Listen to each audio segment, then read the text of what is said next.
మీ ప్రియమైన పిల్లలు అందరూ వచ్చారు. మీరు చెప్పాలనుకున్నవి ఎప్పుడో రాశారు. అవి ఇప్పుడు మీ పిల్లలు మనసారా వినగలిగేటట్లు సహాయం చేయాలి. యేసుక్రీస్తు పేరటి ప్రార్థన మీకు సమర్పిస్తున్నాం తండ్రి. ఆమేన్. ప్రియమైన దేవుని పిల్లరా,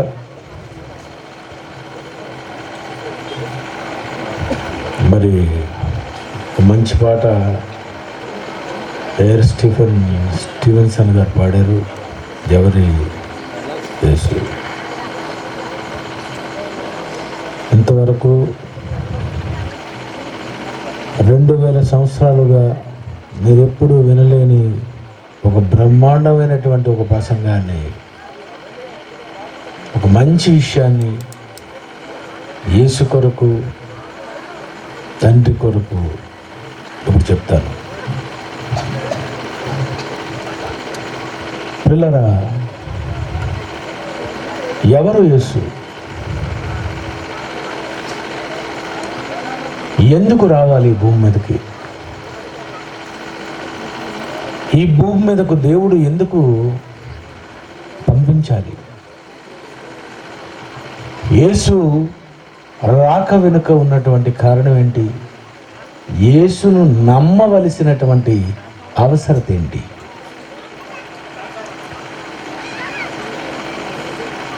ఈ భూమి మీద మానవులను దేవుడు ఎందుకు పుట్టించాడు? మళ్ళీ వాళ్ళను ఎందుకు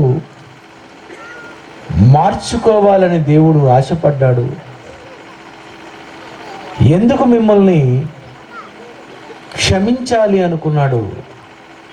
ఇలాంటి ఎన్నో ప్రశ్నలకు సమాధానమే ఈరోజు మీరు వినబోతున్నటువంటి దేవుడు బైబిల్లో రాయించినటువంటి అంశం.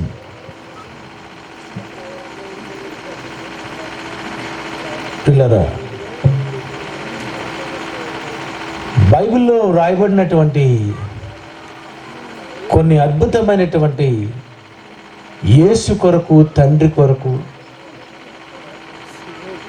మీ కొరకు, నా కొరకు దేవుడు రాయించినటువంటి కొన్ని మాటలను తీక్షణంగా మనం ఇక ఆలోచిద్దాం. యేసు ఈ భూమి మీదకి రావడానికి గల కారణం, పాపం చెయ్యకపోవడానికి గల కారణం. నువ్వు తప్పు చేశావు, నేను తప్పు చేశాను. యావత్తు మానవాళి పాపము చేసినందున దేవుడు అనుగ్రహించు మహిమను పొందలేకపోతున్నారు.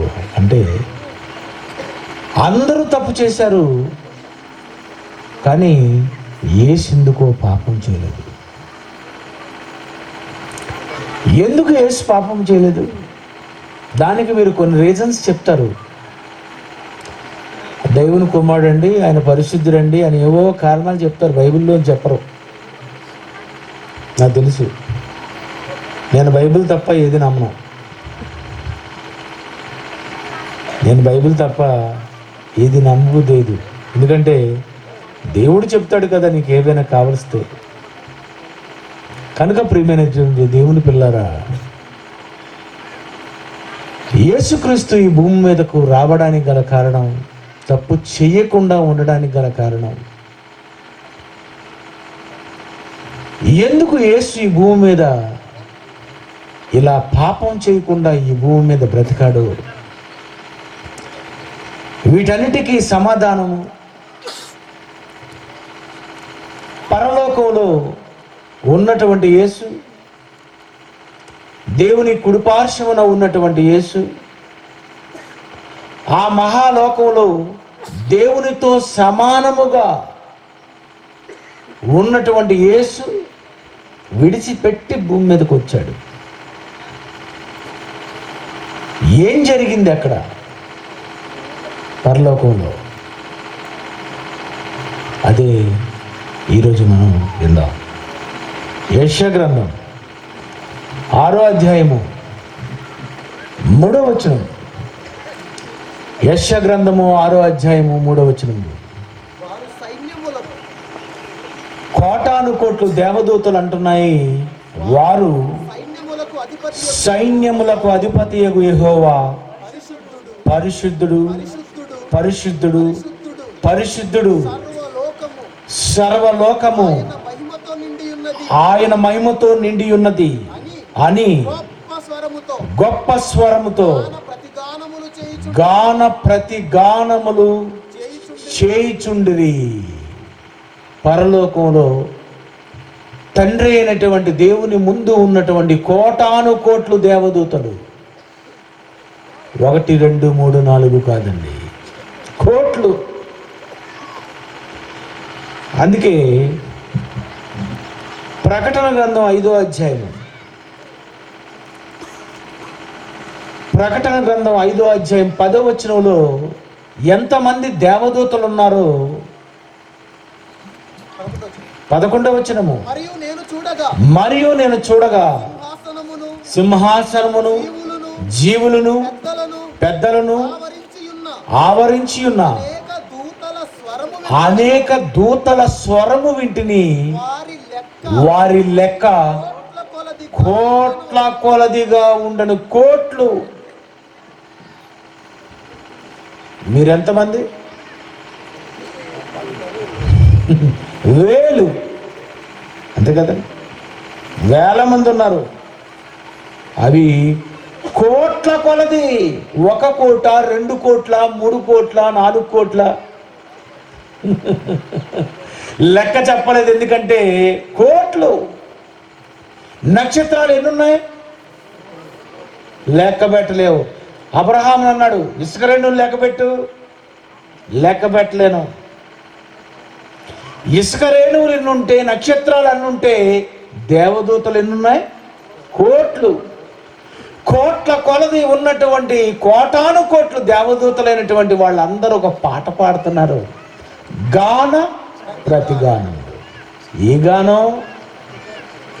ఏం పాట? పరిశుద్ధుడు పరిశుద్ధుడు పరిశుద్ధుడు. ఈ పాట దేవుడు పాడమన్నాడా? అవి పాడుతున్నాయా? బాగా ఆలోచించండి. దేవుడు పాడమని చెప్పాడా? అవి పాడుతున్నాయా? అవి పాడుతున్నాయి.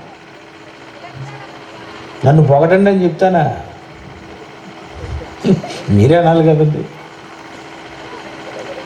దేవుడు పరిశుద్ధుడు పరిశుద్ధుడు పరిశుద్ధుడని గాన ప్రతిగానాలు. విచిత్రం చెప్పమంటారా? ఏ పాట ఇక వాళ్ళకి దొరకలేదు. మా దగ్గర ఎన్ని పాటలు ఉన్నాయి? నేనే ఒక 160 పాటలు రాశాను, ఆయన ఒక 250 ఎన్నో చెప్తున్నారు. ఏమండి? 600 అదిరిపోయింది. 600 పాటలు చూడండి. ఈయన 600 పాటలు రాస్తే అందులో చాలా ఉన్నాయి మాటలు. నేను ఒక 150 పాటలు రాస్తే అందులో చాలా మాటలు ఉన్నాయి. కానీ దేవదూత పాటే విచిత్రం. ఏం పాట? 1వసారి పరిశుద్ధుడు, 2వసారి, 3వసారి పరిశుద్ధుడు పరిశుద్ధుడు పరిశుద్ధుడని గాన ప్రతిగానాలు. అట్నుండి పరిశుద్ధుడు అంటే అవతల ఒకడు, అట్నుండి పరిశుద్ధుడు, ఇట్నుండి పరిశుద్ధుడు అంటుంటే అట్నుండి పరిశుద్ధుడు. ఎందుకండి ఈ మాట అంటున్నాయి? బోధకులు చెప్పండి, ఈ మాట ఎందుకు అంటున్నాయి? ఈ పాటే ఎందుకు పాడుతున్నాయి? అసలు ఏమని అంటున్నాయి? ఇవి ఏమని మాట్లాడుతున్నాయి? అసలు అవి ఏమంటున్నాయో ఒక్కసారి మనం వాళ్ళ దగ్గరికి వెళ్దాం. ప్రకటన గ్రంథం 19వ అధ్యాయము, ప్రకటన గ్రంథం 19వ అధ్యాయము 1, 2 వచనాలు చూద్దామండి. అటు తరువాత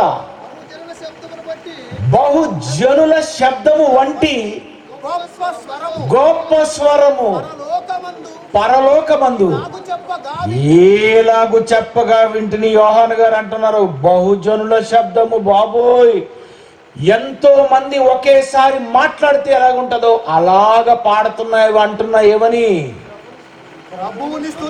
ప్రభువుని స్తుతించుడి. రక్షణ మహిమ ప్రభావములు మన దేవునికే చెల్లును. మన దేవునికే. ఏమంటున్నాయి? రక్షణ మహిమ ప్రభావములు మన దేవునికే. మన దేవునికే. అసలు ఈ మన దేవునికే అని అన్నారంటే అర్థం ఏంటండి? నన్ను ఏమంటారు తెలుసా? నన్ను మా జాన్సన్ అన్నయ్య, మా జాన్సన్ అన్నయ్య, మా జైశాలి గారు, మా డాడీ. మీ నాన్న లేనిటి మా డాడీ అని ఎందుకు అంటున్నావు? మా అన్నయ్య అని ఎందుకు అంటున్నావు? అలాగ అంటున్నావు అంటే ఏదో ఉంది అందులో. వీళ్ళు అంటున్నారు మన దేవునికి, మన దేవునికే చెల్లును. మన దేవునికే.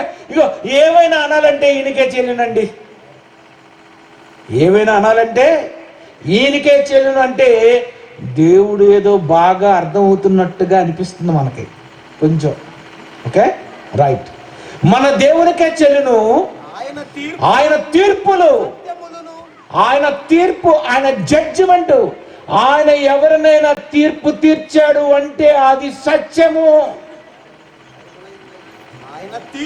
ఆయన తీర్పులు సత్యములను న్యాయములనై ఉన్నవి.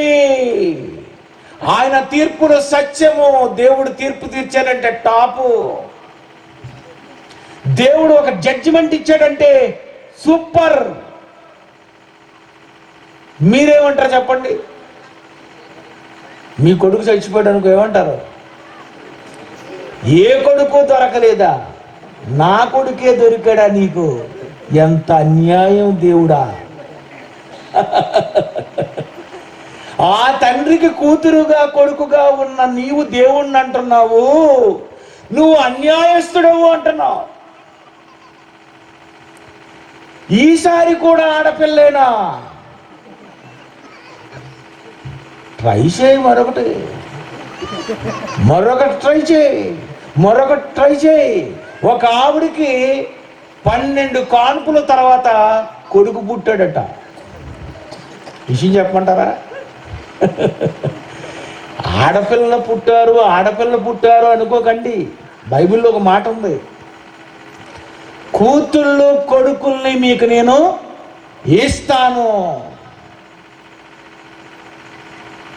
ఇర్మియా గ్రంథంలో కూతుర్లు కొడుకుల్ని, ముందు ఆడపిల్ల పుట్టచ్చు, తర్వాత ఆడపిల్ల, 10 మంది ఆడపిల్లలు, 20 మంది ఆడపిల్లలు, 21 కొడుకు. ఇది గ్యారంటీ. నీ కంగారు. ఇద్దరు వద్దు, ఒక్కరు ముద్దు అంటావు. ముగ్గురు వద్దు, ఇద్దరు ముద్దు, హద్దు, ఒక్కరే ముద్దు. చూసారా? ఇద్దరు వద్దు. చూసారా? మీ స్లోగన్స్ అలాగున్నాయి. ఆయన అంటున్నాడు భూమిని నిండించండి. ఫ్యామిలీ ప్లానింగ్ నాది, పుట్టించవలసింది మీది. అంతే కదండి. ఫ్యామిలీ ప్లానింగ్ అంటే ఫ్యామిలీ ప్లానింగ్ ఆపరేషన్ అనుకోగలరు. పిల్లలు కావాలనే ఫ్యామిలీ ప్లానింగ్ చేసింది ఎవరు? దేవుడు. ప్లాన్ చేసింది దేవుడు. కనమన్నది ఆదామవల్ని. మీరు ఫలించి అభివృద్ధి పొంది విస్తరించి భూమిని నిండించండి. ఏమన్నాడు? వాళ్ళతోనే ఆదికాండము 1వ అధ్యాయము 28వ వచనం.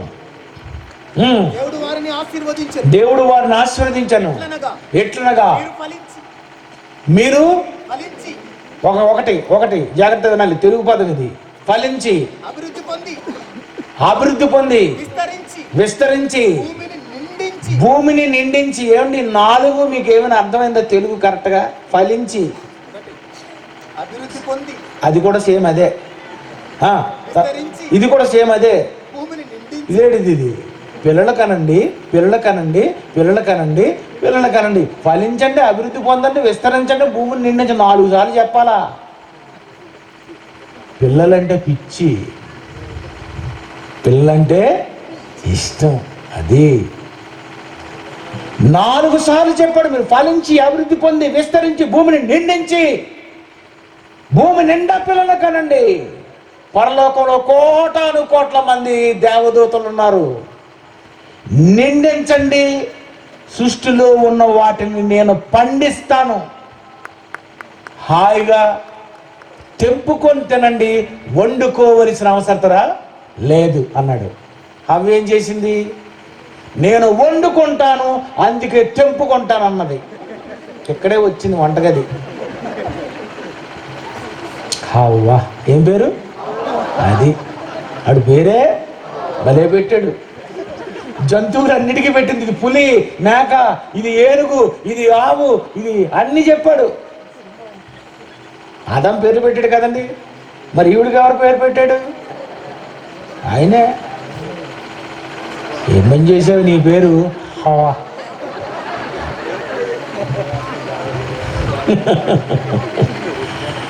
బైబిల్ అండి, బ్రహ్మాండంగా ఉంటుంది బైబిల్.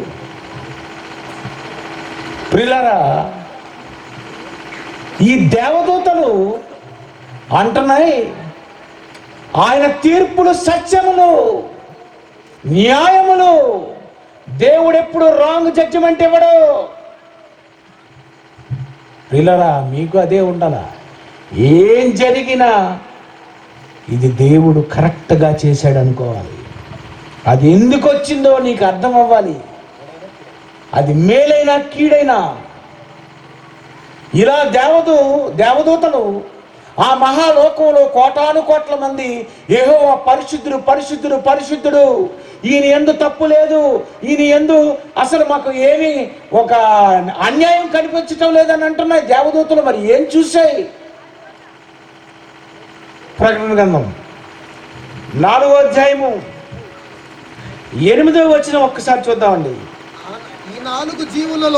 ఈ 4 జీవులలో ప్రతి జీవికి 6 రెక్కలుండెను. 6 రెక్కలున్నాయట.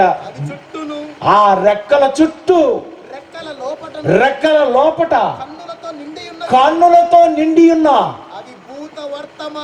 అవి భూత వర్తమాన భవిష్యత్ కాలములలో ఉండు సర్వాధికారియు దేవుడు నగు ప్రభువు పరిశుద్ధుడు పరిశుద్ధుడు పరిశుద్ధుడని అని మానక రాత్రింబగళ్ళు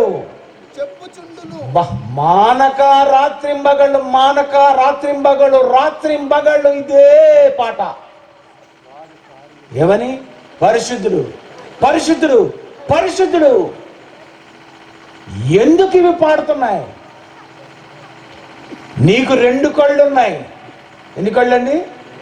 2. దూతలకి లోపట వెలుపట కన్నులతో నిండి ఉన్నదట. ఇలా రెక్క ఓపెన్ చేస్తే ఇవన్నీ కళ్ళేనట్టండి. ఇలా రెక్కలు ఓపెన్ చేసి ఇవన్నీ కళ్ళే. లోపట వెలుపట కన్నులు ఉన్నాయంటే తండ్రి అయినటువంటి దేవుడు అంటే ఏంటో వాటికి బాగా అర్థమైపోతుంది. జాన్సన్ విక్టర్ అంటే ఏంటో కొన్ని రోజులు ఉంటే మీకు అర్థమైపోద్ది. తండ్రి అయినటువంటి దేవునితో వందల వేల కోట్ల సంవత్సరాలుగా ఉన్నటువంటి దేవదూతలు. ఏంటండి ఈయన ఇంత పరిశుద్ధుడు? ఏంటి ఈయన అన్యాయం లేదు, ఈయన తీర్పు బ్రహ్మాండంగా ఉంటది, ఈయన చాలా ఆయన తీర్పులు న్యాయములు, అసత్యము లేదు, సత్యము. ఇలా దేవదూతలు ఆయనను పొగుడుతూ, ఆయన గురించి పాడుతూ, ఆయన గురించి స్తుతిస్తూ, ఆయనను మహిమపరచు, దేవుడు ఏం చేశాడో ఎలాంటి వాడో అని అవి బాగా ఆలోచిస్తూ ఒకటే వాటికి అర్థమైపోయింది, ఈయన పరిశుద్ధుడు పరిశుద్ధుడు పరిశుద్ధుడు అంటూ చివరికి ఏం చేశాయో ప్రకటన గ్రంథం 7వ అధ్యాయము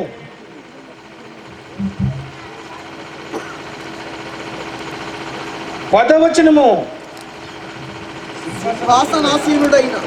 సింహాసనాసీనుడైన మా దేవునికి గొర్రె పిల్లకు మా రక్షణకై స్తోత్రమని మహాశబ్దముతో ఏలుగెత్తి చెప్పురి. దేవదూతలందరూ సింహాసనము చుట్టూను, పెద్దల చుట్టూను, ఆ 4 జీవుల చుట్టూను నిలువబడి ఉండిరి.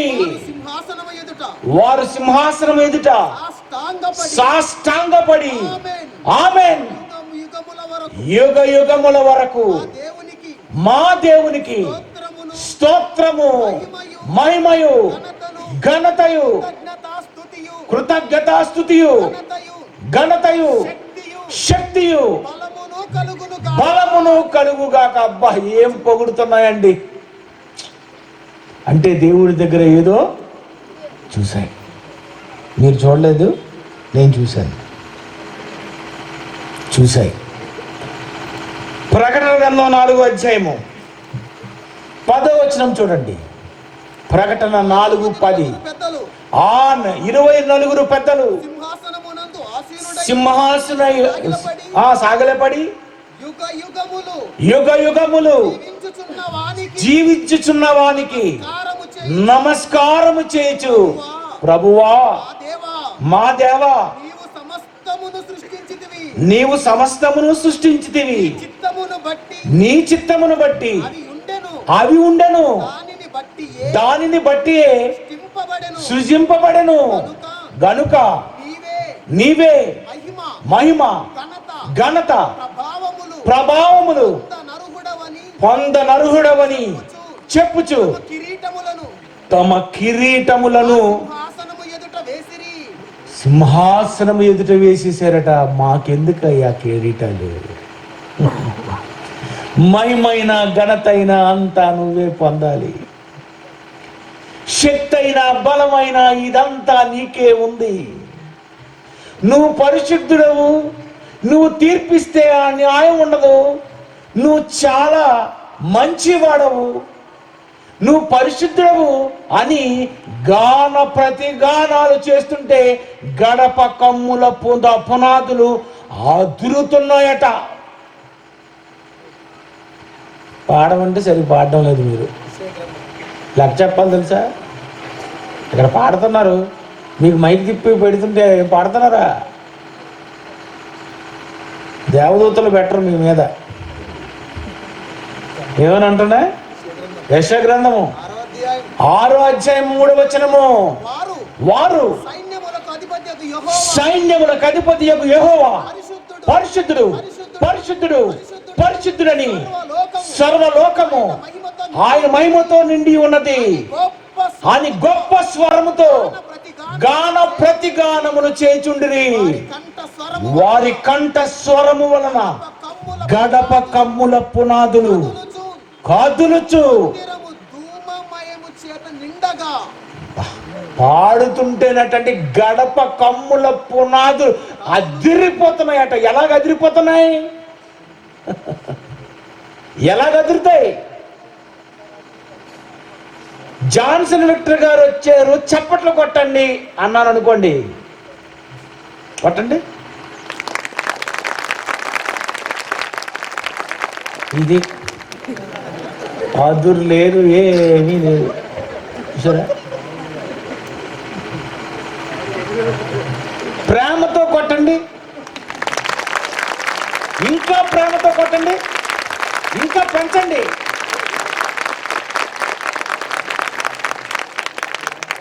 ఎందుకు ఇలా కొడుతున్నారు ఎంత గట్టిగా? ప్రేమ ప్రేమ పెరిగితే పెరిగితే శబ్దము పెరుగుతుంది. మరి దూతలు అంత గట్టిగా పాడుతుంటే గడప కమ్ముల పునాదులు ఏంటి? గడప కమ్ములు అంటే నీ గడపలు అనుకున్నావా? పరలోకంలో గడప కమ్ముల పునాదులే కదులుతున్నాయంటే కోటాను కోట్ల మంది దేవదూతలు దేవుడంటే పిచ్చెక్కిపోయాయి. దేవుడంటే అర్థమైపోయింది, దేవుడంటే ప్రేమ పెరిగిపోయింది. బా ఏంటి దేవుడు! అందుకే ఈ దేవునికి మనం ఒక పాట పాడదాం, ఒక పాట కడదాం. ఏంటో తెలుసా? పరిశుద్ధుడు, పరిశుద్ధుడు, పరిశుద్ధుడు. అంటే అర్థం ఏంటి చెప్పమంటారా? ఇతనిలో పాపం లేదు, ఇతనిలో పాపం లేదు, ఈయనలో పాపమే లేదు. పరిశుద్ధులు పరిశుద్ధులు పరిశుద్ధులు అంటే బాగలేదు కదా. పరిశుద్ధులు పరిశుద్ధులు అంటే మామూలుగా ఉంది. ఇతనిలో పాపమే లేదండి అంటే ఎలాగుంది? అలాగెందుకు అంటున్నాయి ఏమండి? పాపం తన ప్రియులు. నువ్వు ప్రియుడువా? పిల్లలు పుడతారు 90 సంవత్సరాలకైనా 100 సంవత్సరాలకైనా. నువ్వు ప్రియుడు అయితే గ్యారంటీ. ఎందుకు అడగాలి? ఏమని అడగాలి? ఏమని ఆయనకు బుర్ర తినేయాలి? ఆయనే బిజీ. ఏం చేస్తారు మీరు? అందుకే ప్రార్థన కూడా పెద్ద పెద్ద సాగదీయకూడదు. యేసుప్రభు నేర్పించాడు ఏమని? పరలోకమందున మా తండ్రి, నీ నామం పరిశుద్ధపరచును గాక, నీ రాజ్యం వచ్చును గాక, చిత్తం నెరవేర్చును భూమి మీద నెరవేరుగా, మాకు కలిగిన ఆహారం దయచేయు, ఆమెన్. అయిపోయింది. మీరు బాబు ప్రార్థన స్టార్ట్ చేయండి, దేవా నీకు ఏంటి అని కొట్టించినట్టే. ఎందుకంటే అలాగా మా నాన్న దగ్గరికి వెళ్ళి ఏం మాట్లాడదాం? నాన్న ఇది కావాలన్నా అందులో ఉంటుంది. 2-3 ఎక్కడ ఉంటారో ఇటు మళ్ళీ ఆయనకి కోడింగు. ఇదేంటండి? ఇదంతా తప్పు కదండి. నీకు చేయవలసింది చేశాడు. ఆ తర్వాత నిన్ను రక్షించడానికి యేసుప్రభుని పంపాడు. నువ్వు చదువుకోవడానికి బైబిల్ రాయించాడు. ఇంకా అయిపోయింది, డెత్ డేట్ ఫిక్స్ అయిపోయింది. ఏమడుగుతావు? పని చేయవయ్యా, పని చేయి, పని చేయి, దేవుడు పని చేయి. ఇలా పరలోకంలో కోటాను కోట్ల మంది దేవదూతలు అంటున్నాయి, పరిశుద్ధులు పరిశుద్ధులు పరిశుద్ధులు పరిశుద్ధులు. ఇదంతా యేసు ప్రభు చూశాడు. మా నాన్న ఇంత తప్పు చేయడా? మా నాన్న అంత పరిశుద్ధుడా? మా నాన్నలో పాపమే లేదా? అయితే నేనేం చేయాలి? అదే యోహాను సువార్త 5వ అధ్యాయము 39వ వచనము. యోహాను సువార్త 5వ అధ్యాయము 19వ వచనము. కాబట్టి యేసు వారికి ఇట్లు ప్రత్యుత్తరం ఇచ్చెను, తండ్రి ఏది చేయుట కుమారుడు చూచును. తండ్రి ఏది చేయుట కుమారుడు చూచెను. యేసు పరలోకమందున్నటువంటి ఆ తండ్రి అయిన దేవుని ఎదుట ఏం చూశాడు? దేవునిలో ఏం చూశాడు? పరిశుద్ధత. మా నాన్న తప్పు చేయడు.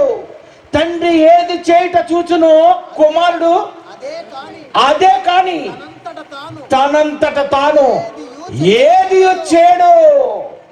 మా నాన్న దగ్గర చూశాను.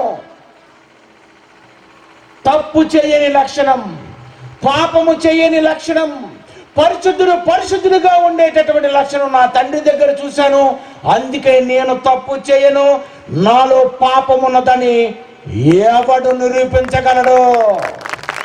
నాలో ఉందంటే మా నాన్నలో ఉంది, నాలో లేదంటే మా నాన్నలో లేదు, మా నాన్నలో లేదంటే నాలో లేదు. ఏంటండి మనం ఏం చూసాం? ఎక్కడదే పంది టైపు. అది ఏ రోజు ఆకాశం ఉంది, నక్షత్రాలు ఉన్నాయి అనుకోదు, కిందదే. తల ఎప్పుడు పైకెత్తదు. సేమ్ టైప్ అండి మనం. పరలోకంలో ఏముంది, అక్కడ ఏం జరుగుతుంది, ఎందుకు దూతలు పాడుతున్నాయి, ఇంతకీ నేనేం పాడాలి? పరిశుద్ధ పరిశుద్ధ పరిశుద్ధ ప్రభువా. ఆ తర్వాత వరదూతలైనా నేను అంటే దూతలు వర్ణించలేదా? ఇంతకీ పాటే పాట. ఓరి నాయన, కోట్ల సంవత్సరాలుగా రన్ అవుతుంది. ఏ పాట? దూతలు వర్ణించలేదు. మరి ఎంతవరకు వర్ణించింది ఏవి? దూతలే. ఏంటండి ఇది? అందుకే దేవుడు తప్పు చేయలేదని అర్థం అవ్వలేదు. అందుకే లోకానికి దేవుడు తప్పే చేశాడు చెట్టేసి. దేవుడు అన్యాయస్తుడు, ఇగో ఈ తీర్పు నాకు అన్యాయం తీర్పిచ్చాడు. ఏమర్థమైందండి? దేవుడు వర్ణించాడు, దూతలు వర్ణించాయి, దేవుడు రాయించాడు. నేటికి 100 సంవత్సరాలు అవుతున్నా సరే పరిశుద్ధుడు పరిశుద్ధుడు పరిశుద్ధుడు అన్న మాట వెనుక ఉన్నటువంటి అర్థం యావత్తు ప్రపంచంలో క్రైస్తవ్యానికి అర్థం కాకపోతే దేవుడు చెప్పాలనుకున్నాడు. అందుకే ఈ సభలు జరుగుతున్నాయి. ప్రియులారా, తండ్రి ఏది చేస్తున్నాడో కొడుకు చూస్తున్నాడు.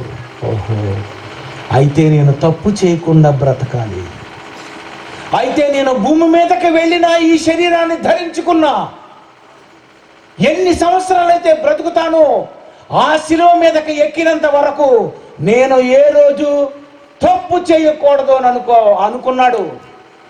యేసండి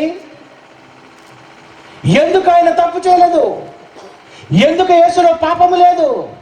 తండ్రిలో లేదని చెప్పడానికి భూమి మీదకు వచ్చాడు. అందుకే యోహాను సువార్త 1వ అధ్యాయం 18వ వచనంలో ఏమనుందో చూడండి, ఎంత బాగుంటుందో. ఇప్పుడు ఎవడును ఎప్పుడైనాను దేవుని చూడలేదు, తండ్రి రొమ్ముననున్న అద్వితీయ కుమారుడే ఆయనను బయలుపరిచెను. యేసు ఒక్కడే బయలుపరిచాడట, మా నాన్న పరిశుద్ధుడు. నన్ను చూసిన వాడు తండ్రిని చూసి ఉన్నాడు. ఎంత బ్రహ్మాండంగా చెబుతున్నాడండి. మనం అనలేమండి, ఆ డైలాగులు మనం కావు. మనల్ని చూస్తే తప్పే. ఆయన అంటున్నారు, నన్ను చూసిన వాడు తండ్రిని చూసి ఉన్నాడు. నాలో తండ్రి కనిపించటం లేదా? ఆయన పరిశుద్ధుడు, నేను పరిశుద్ధుడిగా మీకు కనిపించటం లేదా? తండ్రి దగ్గర ఉన్నటువంటి యేసు, పరలోకములో ఉన్నటువంటి యేసు, తండ్రి దగ్గర ప్రతిరోజు తండ్రి కుడిపార్శ్వమున కూర్చొని ఉన్నటువంటి యేసుక్రీస్తు వారు తండ్రి అయినటువంటి దేవుణ్ణి చూసి చూసి చూసి చూసి చూస్తున్నాడు. ఏటి నాన్న, ఏటి మీరు తప్పు చేయలేటి? చెయ్యను రా, నేను చేయను. మరి నా సంగతి ఏంటి? నీకుంది నాన్న, నువ్వు పుట్టడానికి, నువ్వు పరలోకంలో పుట్టడానికి. ఆదాము పుట్టింది భూమి మీద, యేసు పుట్టింది పరలోకంలో. ఆ మహాలోకంలో పుట్టినటువంటి యేసు ఆది యందు వాక్యం ఉండను, వాక్యము దేవుని యొద్ద ఉండను, వాక్యము దేవుడై ఉండను. ఆయన ఆది యందు దేవుని యొద్ద ఉండను. ఎవరి దగ్గర? తండ్రి దగ్గర ఉన్నటువంటి యేసుక్రీస్తు వారు. ఏంటి నాయన, మరి ఏంటి? నన్ను ఎందుకు పుట్టించావు? ఆ హవ్వని కింద ఎందుకు దించావు? ఆ మిగిలిన వాళ్ళందరూ భూమి మీద ఎందుకు పుట్టారు? అసలు వాళ్ళు ఎందుకు అక్కడ పుట్టారు? నేను ఎందుకు ఇక్కడ పుట్టాను? ఏంటి తండ్రి? ఏంటి అసలు ఈ స్టోరీ ఏంటి? మానవ జన్మ ఇక్కడ ఎందుకు జరిగింది? ఆత్మల జన్మ అక్కడెందుకు జరిగింది? ఉంది నాన్న, ఒక విషయం ఉంది. పేతురు రాసిన పత్రిక, వ్యభిచారం చేయుచుండగా మేము పట్టుకున్నాము అని అంటే యేసు ప్రభు అంటున్నాడు, అయితే ఈ కేసు నేను వాదిస్తాను ఈ కేసుని. ఏమని వాదించాడు? ఏం వాదించాడు? పాపము లేని వారు రాయి వేయండి. జడ్జిమెంట్ ఇవ్వాలంటే జడ్జి పాపం చెయ్యని వాడై ఉండాలి. ఏం చెప్పాడండి? జడ్జిలకు బుర్రబదలైపోద్ది. నువ్వు జడ్జిమెంట్ ఇవ్వాలంటే జడ్జి తప్పు లేని వాడై ఉండాలి. ఎవరున్నారు జడ్జి? అది అర్హత. తప్పు చేసిందన్న నువ్వు తప్పుడోడివే, నువ్వే తీర్పిస్తావు. నీకే తెలీదు. క్షమించు, క్షమించు. అందుకే యేసు చెప్పాడు, అమ్మా ఎవరూ శిక్ష విధించలేదా? నేను శిక్షించను. ఎందుకంటే ముద్దు అంతే కదండి. మన పిల్లలు ఏమంటాం? మన పిల్లలు అంటే ఏంటండి? ముద్దు అంతే కదండి.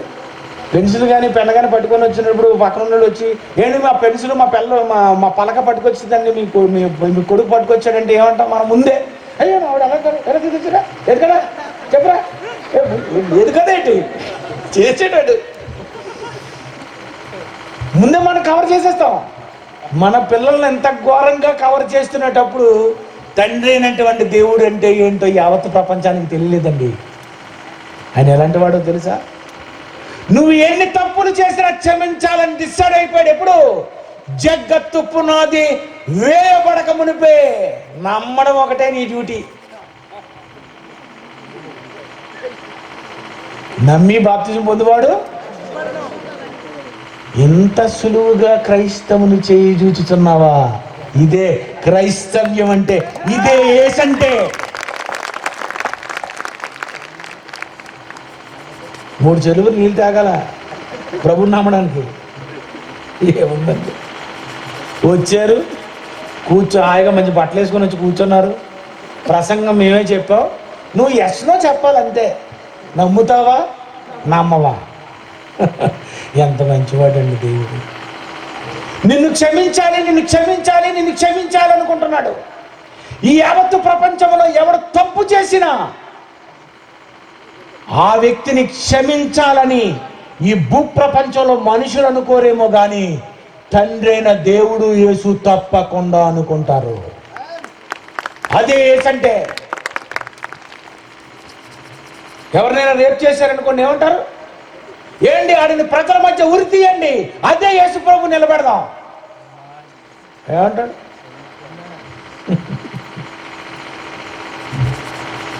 నేను క్షమిస్తానంటాడు ఆయన. ఏంటండి ఆయన క్షమించడం? ఏంటండి తప్పు చేసిన వ్యక్తిని క్షమించడం అంటే అర్థం ఏంటి తెలుసా మీకు? మన కూతురునో మన వాళ్ళనో రేప్ చేసేసి చంపేశాడు అనుకోండి, అలాంటి వ్యక్తిని మనం క్షమించాం. ఇది ఈ భూప్రపంచంలో తప్పు చేస్తే ఎవడైనా చెప్పేది, ఈయన నరకండి, ఉరి తీయండి. అలా తీయాలనుకుంటే ప్రతి ఒక్కడిని తీయాలా? అందరూ తప్పు చేసిన వాళ్ళే. ఎవడు మంచాడు? నువ్వేదో ఇప్పుడు బాగున్నావనా, నీ చిన్నప్పటి నువ్వు వేసిన వేషాలు ఒక్కసారి లిస్ట్ రాస్తే నిన్ను 100 సార్లు ఊరి తీయాలా?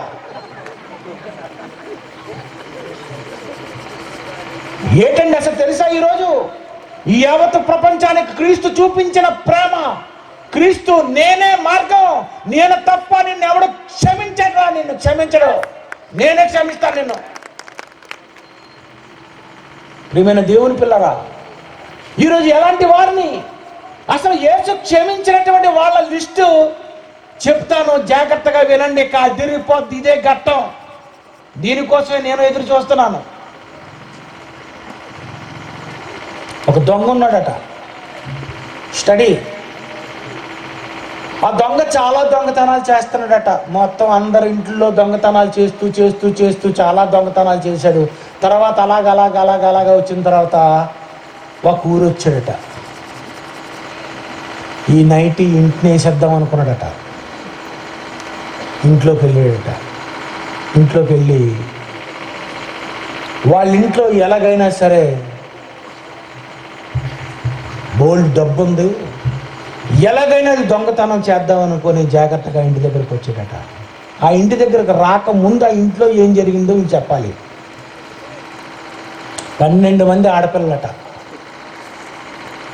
12 మంది ఆడపిల్లలు ఉంటే ఈ ఆడపిల్లలకి ఎలాగైనా సరే పెళ్లి చెయ్యాలి అని, పెళ్ళిడు వచ్చిందని 2 ఎకరాల పొలాన్ని అమ్మేసి ఏం చేశాడు? మెల్లిగా 24 లక్షలు తీసుకొచ్చి బీరువాలో పెట్టాడట. బీరువాలో పెడితే ఆ బీరువాలో పెట్టినటువంటి 24 లక్షలతో పెళ్లి చెయ్యాలి అని భార్యతో మాట్లాడి బీరువాలో పెట్టేసి పడుకున్నారట. వీడొచ్చాడు దొంగ, 24 లక్షలు ఎత్తుకెళ్ళిపోయాడు. తెల్లవారు లేచారు, లోనకు వెళ్ళి చూసేసరికి బీరువా ఓపెన్ అయిపోయి ఉంది.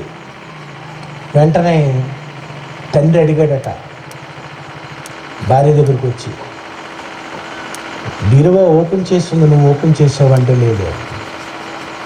మరి ఎలా ఓపెన్ చేస్తుంది? అందులో డబ్బులు పెట్టాను రాత్రి 24 లక్షలు అని అన్నాడు. ఏమోనండి నేను తీయలేదండి, నేను అసలు వెళ్ళలేదండి అన్నాడు. లోనకెళ్ళి చూసేసరికి డబ్బు లేదు. ఏటి 24 లక్షలు ఎలా పోయాయి? ఉన్న 2 ఎకరాలు అమ్మేశాము, ఇంక ఏమీ లేదు, మనం అద్దెంట్లో బ్రతుకుతున్నాము, ఇక లాభం లేదు. ఈ 12 మంది పిల్లల్ని నేను ఆడపిల్లలకు నేను పెళ్ళి చేయలేను, ఓ పని చేస్తాను, నీకు మాట చెప్తాను, ఓకే అంటావని చెప్పండి అన్నాడు. విషం కొని తెస్తాను, శుభ్రంగా భోజనంలో వీళ్ళందరికీ కలిపేసి మంచి భోజనం వండేసి అందరం చచ్చిపోదాం, 12 మందికి భోజనం వండే మనిద్దరం కూడా వాళ్ళతో కలిసే ఈ 14 మంది హాయిగా భోజనం చేసి చచ్చిపోదాం అనుకొని భోజనం వండుకున్నారు, భోజనం తిన్నారు. తెల్లవారు లేచేసరికి మొత్తం 14 మంది చచ్చిపోయారు. ఈ 14 మంది చచ్చిపోయారు. చూశారు? వీళ్ళు చచ్చిపోవడానికి కారకుడు ఎవరు? ఆడే. ఆడిని ఏం చెయ్యాలో ఈ బట్టల దిల్లో మీరు చెప్పాలి. ఏం చేస్తారు? నరికి, పాస్టర్ గారు అంటున్నారు ఏమని, నరికి 14 పోగులేయాలట. చూసారా? వాడు దొంగతనం చేసినందుకు వాళ్ళు చచ్చిపోతే ఈ 14 మంది చనిపోవడానికి కారకుడు వాడే అయితే, అలాంటి వాళ్ళని ఉరి తీయండి, ముక్కలు చేయండి అని యావత్తు ప్రపంచం అంటే యేసు ప్రభు ఏమంటాడు తెలుసా? నేడు నీవు నాతో కూడా పరదేశులు ముందు. ఎవరు? దొంగ. సిలువ మీద దొంగని క్యాజువల్గా వదిలేశారు. కానీ వాడెవడు? ఎంతమంది పెళ్లి చేసుకోవడానికి ఉంచుకున్నటువంటి డబ్బుని, బంగారాన్ని దోచుకున్న దొంగ. ఏంటి ఇంతమంది చావుకు గురై అంతమంది దగ్గర దొంగతనాలు చేసిన దొంగని యేసు ప్రభు అంటాడట స్పాట్లో, నేడు నీవు నాతో కూడా. ఏటండి యేసు ప్రభు? నాకేం అర్థం అవ్వలేదు. మీరు టీవీ న్యూస్ చూసి ఏమనుకుంటారు? ఇలాంటి వాడిని వెయ్యండి అంటారు. క్రైస్తవుడు అనవలసిన మాట కాదండి. వీరేమి చేయుచున్నారో వీరెరుగరు. ఇది బైబిల్లో టాప్ ఫిలాసఫీ అంటే ఇది. ఇలాంటి దొంగతనాలు చేస్తున్నటువంటి వ్యక్తిని ఏం చేయాలి? క్షమించమని అనాలా? అదేనండి యేసు శిలువ మీద దొంగకి ఇచ్చినటువంటి బ్రహ్మాండమైన ఛాన్స్. ఈ యావత్తు ప్రపంచంలో మనిషి చేసిన నేరాలు, క్షమించే నేరాలు, క్షమింపరాని నేరాలు. ఇంతకీ క్షమించరాని నేరాలు చేసింది ఎవరు? మీరు, నేనే. మంచోళ్ళమా? ప్రియమైన దేవుని పిల్లరా, దేవుడికి పిల్లలంటే ఇష్టం, యేసుకు మనమంటే ఇష్టం. ఆ వ్యక్తి ఎంత పాపి అయినా, ఎంత పాపినైనాను తర్వాత యేసు చేర్చుకొనును. ఏంటండి అది? అతనికి అర్థమయ్యేది కనుక అతను రాశాడు పాపం. ప్రియమైన దేవుని పిల్లరా, ఏంటండి యేసు? ఏంటి యేసు ప్రేమ? ఎందుకు ఈ ప్రేమ ఈయనకు వచ్చింది? ఎక్కడ నుండి వచ్చింది ఈయనకు ప్రేమ? తండ్రి దగ్గర నేర్చుకున్న ప్రేమ. ఏం ప్రేమ తెలుసా? రోమపత్రిక 8వ అధ్యాయం 39వ వచనం చూడండి. సంభూతుడు, ఇదే జీవితం అనుకోకండి, చచ్చిపోతే ఇక ఏమీ లేదనుకోకండి. మరణించిన తరువాత నిన్ను సమాధిలో పెడితినా నిన్ను లేపడానికి ఒకరోజు యేసు రెండవ రాకడలో వస్తాడు. నిన్ను సమాధిలో నుండి బయటికి రప్పిస్తాడు. అందుకే యేసుని నమ్మాలి, అందుకే యేసునందు విశ్వాసం ఉంచాలి. చావు తర్వాత మరొక జీవితం ఇచ్చేది యేసు. చావు తర్వాత అక్షయ శరీరాన్ని నువ్వు ధరించుకోబోతున్నావు. ఇలాంటి అద్భుతమైనటువంటి ఒక బ్రహ్మాండమైన జీవితము నీ చావు తర్వాత ఉందని నిరూపించడానికి సాక్ష్యాధారాలతో యేసు సమాధిలో నుండి తిరిగి లేచాడు. ఇది కూడా నువ్వు నమ్మవా? మీరు రైతులు విత్తనాలు విత్తుతున్నారు, ఏమైపోవాలి? అవి పుచ్చిపోయి మట్టి అయిపోవాలి. మొక్కలు ఎందుకు వస్తున్నాయి?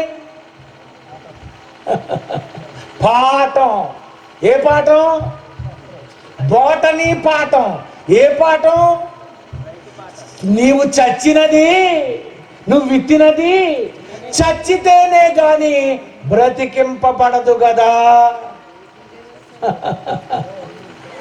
మీ విత్తనాలన్నీ ఏమైపోరు? మట్టి అయిపోరు కదండి. ఏం చచ్చిపోయి బతుకుతున్నాయి?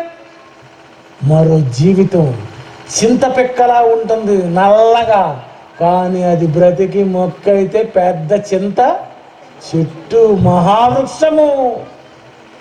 ఒక చిన్న గొంగలి పురుగు ఒకరోజు సీతాకోకచిలుక ఎగిరిపోతుంది. వాటికే ఇచ్చిన అద్భుతమైన జీవితాలు, మరొక రూపాలు నీకు లేవా? ఉన్నాయి. నీ దగ్గరకు దేవుడు వస్తాడు, నిన్ను సమాధిలో నుండి లేపుతాడు. అలాగే యేసుని సమాధిలో నుండి దేవుడు లేపాడు పెందల కడ. ఒక్కసారి ఈ వీడియో సాంగ్ చూడండి.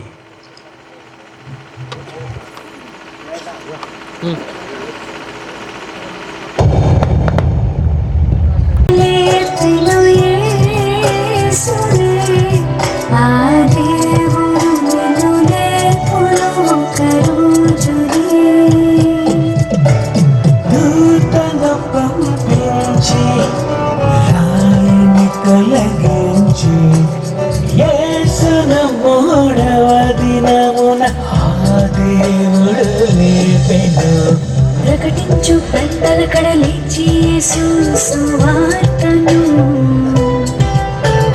మరియ చెప్పింది అందరికీ ముందే సువార్తను. ప్రకటించు పెద్దల కడ లేచి యేసు సువార్తను, మరియ చెప్పింది అందరికీ ముందే సువార్తను. తెల్లవారక ముందే లేపెను యేసునే, ఆ దేవుడు విను లేపును ఒక రోజులే.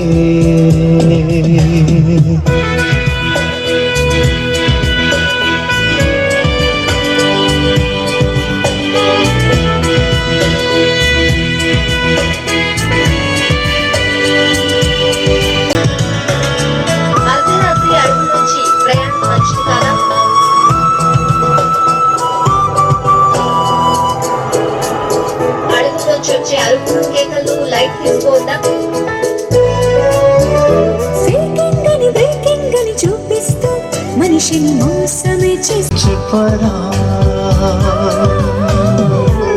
రోమా ప్రభుత్వ కాలంలో జరిగిందని చెప్పారా? రుజువులతో జరిగింది, సమాధి కాడీగుంది, శక పురుషుడని చెబుతుంది. నమ్మితే స్వర్గం ఉంది, క్రీస్తే రక్షకుడంది, బైబిలే సాక్ష్యం ఉంది. లేచాడు. This is breaking news. యావత్తు ప్రపంచానికి చెప్పవలసిన వార్త, సువార్త. సర్వలోకమునకు వెళ్ళి సర్వ సృష్టికి చెప్పండి. ఇది న్యూస్, ఇది వార్త.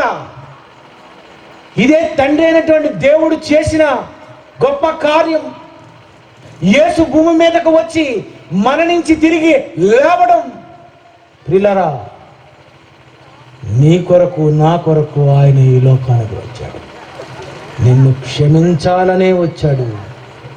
నువ్వు చచ్చిపోతే ఇక నీకు క్షమాపణ ఉండదు. జాగ్రత్త తెలుసుకోవాలి. లాస్ట్, బ్రతికున్నప్పుడే క్షమాపణ. చచ్చావో ఒక్క క్షణంలో పాతాళానికి పోవలసినదే. నేడు అనే సమయం ఉండగానే అందుకే రక్షణ పొందండి అన్నాడు. ఇదే మిక్కిలి అనుకూలమైన సమయం. నేడే రక్షణ దినం. రేపేమి సంభవిస్తుందో నీకు తెలియదు. ఆయన ప్రేమించాలని ఆశపడుతున్నాడు. నమ్మితే రక్షింపబడిపోతావు, నమ్మని వానికి శిక్ష విధింపబడును. కళ్ళు మూసుకోండి. ప్రేమగల మా తండ్రి, మీరు రాసినది, మీరు చేసినది